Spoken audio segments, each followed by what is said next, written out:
అని చెప్పి బాగా రాయి చంపి కొట్టాడు. కొట్టడానికి ఆయన మౌడుగా ఉండి, సార్ ఇంకో చప్పుడు ఖాళీ ఉంది కొట్టే కొట్టడం. ఈ దుష్వార్త ఆయన చూశాడు. చూసిన తర్వాత అది అయిపోయింది. ఈ దగ్గరికి వెళ్ళి నీ పొరపాటు ఏం లేదు, నేను గమనిస్తున్నాను కదా, మరి ఎవరో చేయలేదు మొత్తం అంతా అదంతా దూరంగా పోయింది కదా, మరి ఎందుకు మీరు అంత ఓర్పు అంత సహనం మీద కనబడింది, మీరు ఎలా సాధ్యమైంది లేదా అన్నమాట. సార్ నేను క్రైస్తవుడండి, బాల్మోస్ కొట్టాను, నా ప్రభు చెప్పాడండి ఆ మాట అని ఆ మాట మాట్లాడతాడు. ఆ మాట ఏది చూడండి, నిన్ను ఒక చెంప మీద కొట్టు, రెండవ చెంప కూడా తిప్పుతాము. ఇప్పుడు ఎవరి మాట విన్నాడు? ప్రభు మాట విన్నాడు. ప్రభువుకు లోబడ్డాడు కాబట్టి, ప్రభు వాక్యాన్ని లోబడ్డాడు కాబట్టి అతని యొక్క ప్రవర్తన పక్క వ్యక్తి చేసింది, మార్పు చెందించింది. ఇక్కడ దేవుడు వాక్యాన్ని మనం వింటమే కాదు, కానీ దాని కానీ మనం తీసుకున్నప్పుడు అప్పుడు ఆ వాక్యం మనలోకి వెళ్ళినప్పుడు, ఆ వాక్యం మనలో క్రియ జరిగినప్పుడు అప్పుడు ఏమవుతుందంటే వాక్యం క్రియ మనలో కనపడుతుంది. అప్పుడు ఆ మనిషిలో ఒక మంచి పరివర్తన వస్తుంది. ఎప్పుడైతే ఆ మనిషిలో పరివర్తన వచ్చిందో పక్క వ్యక్తికి మనం తీసుకుని చెప్పగల, సువార్త బోధించగల, సువార్త లేకుండానే మన ప్రవర్తన బట్టి పక్క వ్యక్తి ప్రభులోకి రావడానికి అవకాశాలు ఉన్నాయి. చూడండి, అట్లాగే నేను మొన్న హైదరాబాద్ వెళ్ళినప్పుడు అక్కడ మాట విన్నాను. మన సమాసంలో మరి చక్కగా వాక్యం చెప్తున్నారు కదా, మరి ఆ ఇంటికాడ జరిగిందంట. వాళ్ళ అపార్ట్మెంట్లో వేస్ట్ అంతా ఈ అపార్ట్మెంట్ వేస్తున్నారట. వేస్తుంటే ఎప్పుడు చూస్తున్నారట, కానీ వీళ్ళిద్దరూ ప్రభుత్వం కూడా మామూసుకున్నారు. మనం ఎక్కడ లోన్ దారితే మన ప్రభుత్వం లెక్క అప్పు చెప్పాలి, మనసు బాగా పెట్టుకోవట్లేదు, నోరు దారట్లేదు, మామూలుగా ఉన్నారట.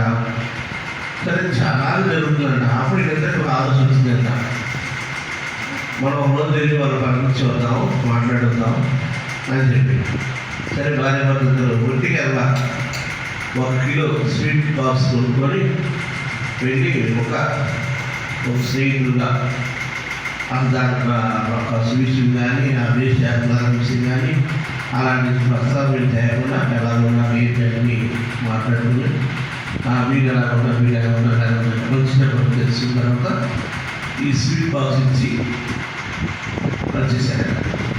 తెల్లారి కష్టపడడం లేదు, కలిసి లాడలేదు. ఏం చేశారు? ఇక్కడ వాక్యం ఉంటుందండి, మీతో నేను చెప్తున్నామనగా మీ శత్రువులను ప్రేమించండి, మిమ్మల్ని దేశించిన వారికి మేలు చేయండి. ఇప్పుడు ఏం చేశారు? అందుకే వాక్యపడదు, కీడికి 10 కీడు చేయక మేలు చేత కీడిని జయించండి. ఇది మనం వాక్యం చెప్పుకుంటున్నాం, వింటున్నాము, కానీ ఎప్పుడొచ్చో ఆ వాక్యం అనేది మనలో ఫలించాలి. ఆ వాక్యం అనేది మనలో వెళ్ళినప్పుడు అప్పుడు ఆ వాక్యం మన క్రియ జరిగిస్తుంది. ఎప్పుడైతే ఆ క్రియ జరిగిందో అప్పుడు ఆటోమేటిక్గా భక్తుల్లో మార్పు వస్తుంది, భార్యలో మార్పు వస్తుంది, ఇరువారిలో పొరుగువారిలో కూడా మార్పు వస్తుంది. చూడండి, ఇక్కడ పేతురు 1 పేతురు 3 అధ్యాయంలో కూడా ఒక మాట ఉంటుంది. ఫస్ట్ కాదు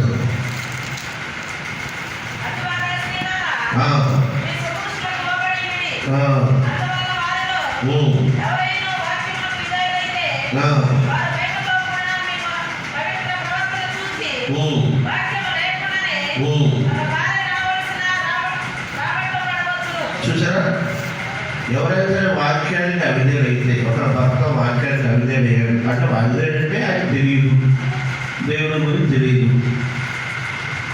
అలాంటి వ్యక్తి ఎలా మారుతాడంటే, నువ్వు వాక్యం వింటున్నావు, విశ్వాసంలో అడుగు వేస్తున్నావు, నీ ప్రవర్తన చూసి భర్తగా వాక్యం లేకుండానే ఆయన ఆ ఒక నడవడి వల్ల రాబట్ట వచ్చు.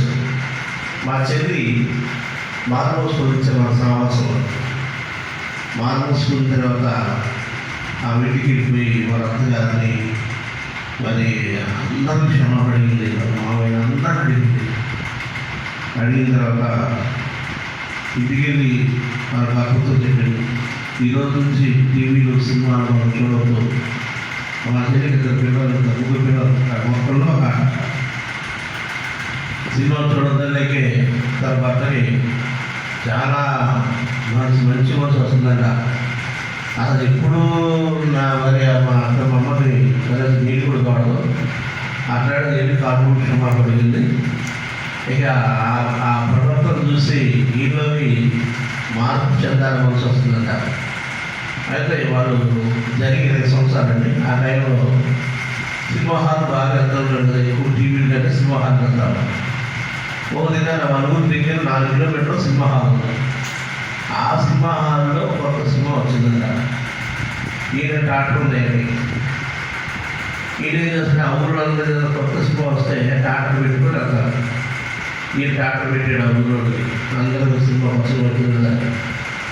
ఈయన వెళ్తే మా చెల్లి నదికుమార్ ఎంత ఒక ఎవరు లేదు, మా ఆయన ఎంత మార్పు వచ్చిందో చూద్దాం కానీ ఏమో మరి కొత్త సినిమా వచ్చిందంట. అందరూ వెళ్తున్నారు, బంధువులు అందరూ కార్తీక బంధువులు ఎక్కుతావా అన్నారు. ఆ మాట అనేది వెంటనే తలపడుతుందంట, ఉడేసుకున్నారంట. అందరితో ట్రాఫిక్ లేదంట. అందరూ కూడా ట్రాఫిక్ వేసి సినిమా అడిగారట. సినిమా చూసి వచ్చిందానికి తెల్లారికే ఆయన వాళ్ళ కార్పొరేట్ పెడతారు. నువ్వు మాత్రం నూరు వీడని కానీ ప్రార్థనలు కానీ చర్చలు కానీ అంటే మాత్రం ఇక ఉంది. ఏదో నీ ప్రవర్తన మారింది, నేను కూడా మారుతాను, నేను కూడా వద్దామని వాస్తవంగా అనుకున్నాను. బాబు నన్ను అనుకోని చేశాను.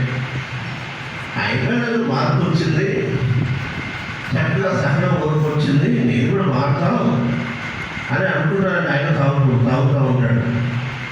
అన్నీ మానేసి నేను కూడా ఇద్దరం వద్దాం అనుకున్నామండి. మరి ఏమేమన్నా మార్చుకున్నాం ఏమన్నానండి. నేను అలా చూడడానికి సినిమాని మానేశాను కదా. మీరు సినిమా మాట్లాడినట్టు పోతే ఎంత ఇల్లు వెళ్తే అన్నారు కదా. అంటది ఏమన్నా తెలిస్తే అన్నాడంతే. మరి అనిందా అన్నా. చూడండి, కొంతమంది మార్పుస్ పొందామంటున్నారు, ప్రభుని ఎగినామంటున్నారు, కానీ సందర్భోత్సరికే వాక్యానికి మనం విధిని కాలేకపోతున్నాం. ఈయన చేసిన ఒక పొరపాటు వల్ల ఈ రోజు వరకు కూడా ఆమె చర్చకి రానివ్వాలి. ఆయన ఈ రోజు వరకు కూడా ఆమె భక్తి లేదు, మొత్తం పోయింది. ఇక్కడ ప్రభుత్వ నిలిచడం ఏం చెప్తుంది ఏమనగా, అందుకనే ఆ లోకస్వార్తలు కూడా 2 మాటలు చెప్పాడు ప్రభు. 46 మనం చదువుకున్న భావంలోనే 46 చదువుకున్నా. నేను చెప్పుడు మాట ప్రకారం మీరు చేయగా ప్రభా అని నన్ను పిలిచేందుకు నా ఎద్దకు వచ్చి